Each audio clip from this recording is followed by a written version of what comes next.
and welcome to this month's episode of the Distance Learning Roundtable on the Incandescent Radio Network and Incandescent TV. I'm Hope Katz-Gibbs, producer of the show, where experts gather to discuss the future of online education. It's an honor to introduce you to the show's hosts, Pat Cassella, the executive director of the U.S. Distance Learning Association, and Dean Hoke, managing partner of the international organization EvoLLLution. Today's topic is bucking enrollment trends to grow in a challenging environment. We know you are going to love this conversation. Our guest is Amrit Ahluwalia. He is the editor-in-chief of the EvoLLLution, an online newspaper focused on non-traditional higher education and the transforming post-secondary marketplace. Amrit will be an event speaker at the upcoming USDLA National Conference in Orlando. So check it out, July 17th to the 20th. We know you won't want to miss it. USDLA.org. All the details are there. So now I am going to throw it over to Pat to tell us more about Amrit. So Amrit was part of the team that conceived and launched EvoLLLution. That's the online higher education paper back in January of 2012. It currently serves over 1,800 contributors and attracts approximately 65,000 monthly visitors. The site publishes articles and interviews by some of the industry's leading thinkers at every level from around the world. He earned his BA honors in political studies from Queen's University and his MA in international politics from McMaster University. Some of his favorite things: he loves to cook and travel. I share those with you, Amrit, absolutely. He and his wife live in London, Ontario. Welcome, Amrit. A pleasure to have you here. And hey, guys. I'm going to kick it over to Dean for our first question. Well, very good, Amrit. Pleasure to have you on the show. Very much appreciated. But I also appreciate the EvoLLLution. Been a subscriber for a little while, and I'm continuously fascinated in terms of the topics that you get into, the subject matter, and how you kind of come at a lot of things thematically. And one that really caught my attention has been the workforce readiness and employers expanding its benefits, et cetera, in terms of furthering education. And we don't hear a great deal about that. At times it kind of pops up within the media and some other places, but there hasn't been a lot said, I think, about that. Why do you think it's such an important topic? Why is it an important topic to your readers? Yeah, absolutely. I mean, it's one of those things that can get really frustrating sometimes with how disconnected the industry broadly can be from the necessity of workforce readiness and workforce alignment, to the connectivity between programming and employment outcomes. The fact is, students today are consumers. They think like consumers, they act like consumers, they're consumers in every other part of their life. And in higher education, we've been really slow to recognize that shift in their characteristics and their personality and in their tendencies and behaviors. These individuals prioritize labor market outcomes over almost everything else, partially because of obviously how expensive a post-secondary program today can be, and partially because, frankly, we've spent decades teeing up workforce alignment as the core promise of what a post-secondary education can get you. Right now, internally, we talk a lot about good citizenry. We talk a lot about the importance to society of having a well-educated community and citizenship, the importance of creating access to education at every turn. But when push comes to shove, we have a tendency to highlight the value of undergraduate education, especially as a pathway to a successful career. Unfortunately, we've done very, very little to actually translate that promise into action. No, yeah, I love your comment that students are truly consumers these days. Yes. You know, it's great, they get excited, they want this post-secondary degree, and then, well, you know, the reality is they are going to have to go out into the workforce and be prepared and whatnot, and take a job and pay those student loans off. So, you know, a lot of higher education institutions, they were profoundly affected by the pandemic at all levels, right? Yes. And even to this day, they're still adjusting, right? We've recovered it quite a bit, but there's still lots of adjustments going on. What have you observed? And give your thoughts on what can these institutions do to help stabilize enrollment? I think what's really become clear is the importance of student centricity, however that's defined by any given institution, to operations and to success. Which, I mean, effectively what that means, and I realize student centricity is one of these terms that has become a buzzword. Very disappointingly, but it's become a buzzword. And what I mean when I say student centricity is the constant pursuit of ensuring that every process, every service, every delivery within the institution is oriented towards the needs of the learner. So from that lens, I think you can look at most post-secondary institutions and say that not only is that not the case, but there really isn't a process in place to even start to pursue it. So an orientation towards student centricity, towards gearing the institution to actually serving and responding to the needs of the learners that are coming through the door, I'd say that's one very critical step that almost every post-secondary institution can take. And I'll also say student centricity to me feels like one of those things that's a constant pursuit, not necessarily something that's achievable, which is to say, I think there's the capacity to look at student centricity and say, can you accomplish it or can you not? And I don't think it's accomplishable. I think it's something you pursue. What the pandemic did was create a large gap between the institutions that had truly invested in and truly prioritized high quality online learning experiences and schools that had really considered it an afterthought. And that was seen in whether the institution implemented sort of emergency remote learning as its entire approach to teaching and learning over the course of the following year, or whether they could implement and leverage existing online best practices to create learning experiences that, while not perfect, still had elements of peer-to-peer interaction and peer-to-faculty interaction that meet the threshold of a solid educational experience. And then finally, I think it really highlighted the value and the need for non-degree and alternative programming pathways. I think combined with the previous comments around the importance of labor market outcomes and employability, folks really started to recognize that they didn't necessarily need to do 4 to 6 to 10 years of education to get the skills and competencies necessary to get the job they wanted. What folks are increasingly looking for is a flexible learning environment that meets them where they are. And if that means, someone's going to complete a degree over the course of 20 or 30 years, but will earn micro credentials along the way that are going to certify them to continue to progress up a career ladder, that is a perfectly reasonable and acceptable and appropriate approach to pursuing a post-secondary education. By the same token, if you have a 17 or an 18-year-old that's looking for a life-affirming event that's going to help them progress into adulthood, help them teach them sort of independence and all those valuable things that come with a traditional liberal arts education, that should be accessible to people too. Workforce co-op as I would, call it, right? To me, that's one of those elements that I think these universities really need to do a better job with. It doesn't mean you don't have to be traditional, where you have to go to school for 4 years at a time and then get out and try to find a job. How about mixing in some real life work experience within those 4 years so that when you get out and you have a degree, you've got a little bit of experience on your resume? Oh, that's just my thoughts, right? Dean, I'm going to kick it over to you. Well, let's kind of continue this conversation based on COVID and just when it just went nuts for everybody.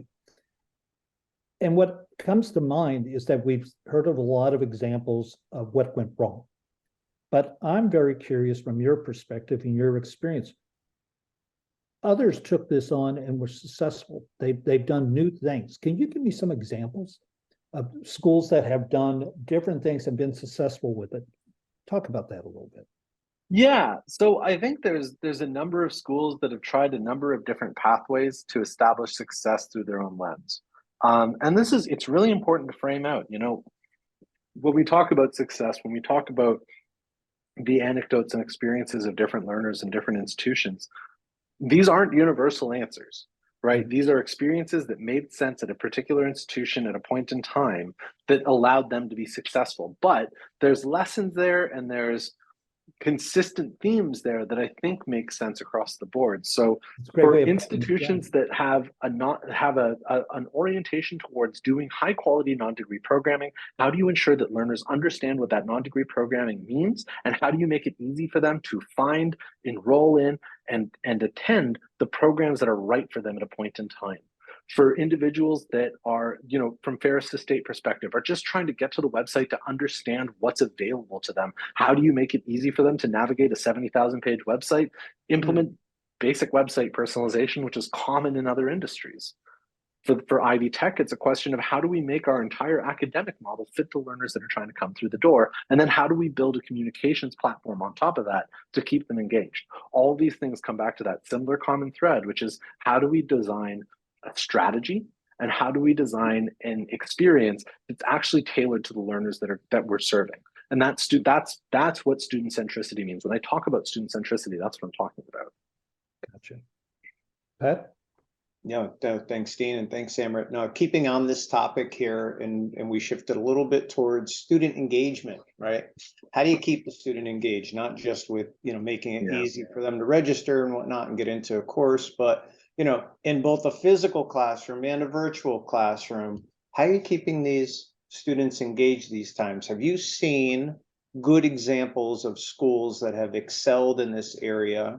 And let's also, I'd like to hear your thoughts. Is there an impact on the instructional designer for successful engagement? Let's chat about this. Absolutely. So I'm not going to call out a particular school here because I think it would be, there are so many examples of this. But I think the starting point is that there's no such thing as a physical classroom and there's no such thing as a virtual classroom anymore. I think the learning environment in general is hybrid now. Where we are today is students who live on campus still want to do at least 1 or 2 courses online because it just fits their schedule better. And I think what's really interesting is how we see the LMS being used even for in-person classes, where it might be used for to provide access to reading assignments or the curriculum. It might be used to provide access to additional resources. I think we're increasingly seeing flipped classroom models being implemented because they're very effective for learning. So what's great is that we're starting to see an intersection between what we saw as good online learning practice and just good learning practice. So when it comes down to, well, what's the role of the instructional designer in the modern post-secondary ecosystem? Could there be a more important member of your team? No. At the end of the day, the post-secondary product is a learning experience. The best learning experiences leverage digital learning opportunities and physical learning opportunities in a way that makes sense to the learner. The individual who pilots that is your instructional designer. So it is kind of fascinating to think about where we are in context of building high quality learning infrastructure. And it really starts with the instructional design team. I agree. I absolutely agree there. And they have their work cut out for them. And to your point, it's true, really. These kids today, we talked about flexibility and the schools have to give them what they want. And that is truly what they want. They want to learn where they want, when they want, how they want. You've got to be flexible there. And you want to know what? I mean, it's a drawn out example, but we'll do it anyway. Anyone who, anyone who does fantasy sports, and I hate the fact that I'm bringing this up in a podcast. This is extremely embarrassing. That's good. But it's good. I have a group of friends. We do a fantasy football league and a fantasy hockey league. I haven't watched a game of hockey or football in the last 3 or 5, 8, oh my God, 10 years. I haven't watched a game of hockey or football in the last 10 years without my cell phone. That's right. Because through that entire experience, I am keeping track of the players that are on my team and how they're doing. And that is a hybrid experience.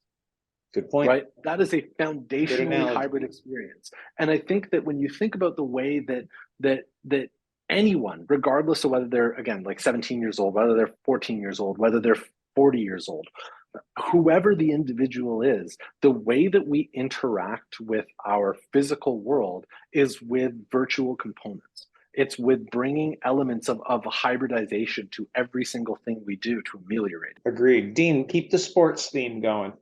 Well, Dean, you didn't mention the best sport, and that's baseball, of course.